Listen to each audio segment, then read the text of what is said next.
രാഹുലുണ്ട്.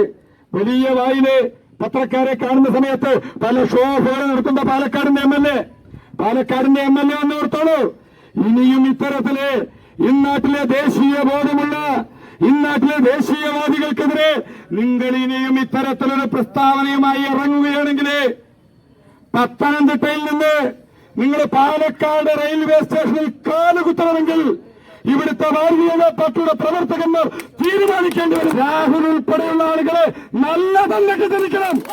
അവർ നല്ല തല്ലക്ക് ജനിച്ചാൽ മാത്രമേ ഇത്തരത്തിൽ അവരുടെ നേതാക്കന്മാരെ കുറിച്ച് അവർക്ക് ബോധ്യമുണ്ടാവുകയുള്ളൂ.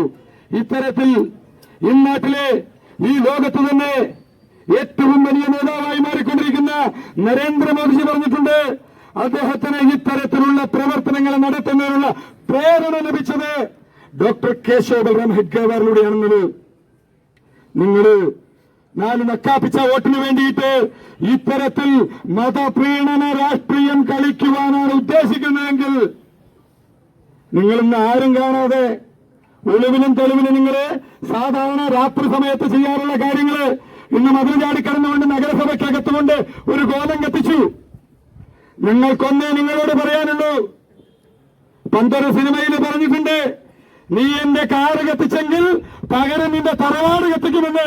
അതുകൊണ്ട് ഞങ്ങൾക്കൊന്നേ പറയാനുള്ളൂ, നിങ്ങളൊരു കോലം കത്തിച്ചിട്ടുണ്ടെങ്കിൽ ഈ നാട്ടിലെ ജനങ്ങൾ ജനാധിപത്യപരമായ രീതിയിൽ വരാനിരിക്കുന്ന നഗരസഭാ തെരഞ്ഞെടുപ്പ് കഴിയുന്ന സമയത്ത് കോൺഗ്രസിന്റെ ഏതൊക്കെ നേതാക്കന്മാരെ, കോൺഗ്രസ് പാർട്ടിയുടെ ഏതൊക്കെ നേതാക്കന്മാരെ പാലക്കാട് നഗരസഭയ്ക്കകത്ത് പ്രവേശിക്കണമെന്ന് ഈ നാട്ടിലെ ജനങ്ങൾ തീരുമാനിക്കും. നിലവിളക്കും നിറപറയും ആർക്കൊക്കെ ഹറാമാണ് എന്ന് ഈ നാട്ടിലെ എല്ലാ ആളുകൾക്കും അറിയാം.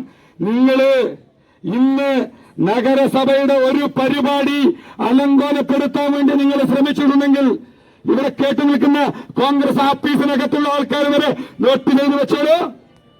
ഇവിടെ പാലക്കാട് എന്നൊരു ഗ്രാമമുണ്ടെങ്കിൽ, പാലക്കാട് നഗരസഭ എന്നൊരു പ്രദേശമുണ്ടെങ്കിൽ, ആ പാലക്കാട് നഗരസഭാ പരിധിക്കകത്ത് കൊണ്ട് ബഡ്സ് സ്കൂൾ പ്രവർത്തനം ആരംഭിക്കാൻ പോകുന്നുണ്ടെങ്കിൽ 100-ന് 110% ഞങ്ങൾ ഉറപ്പ് തരുന്നു.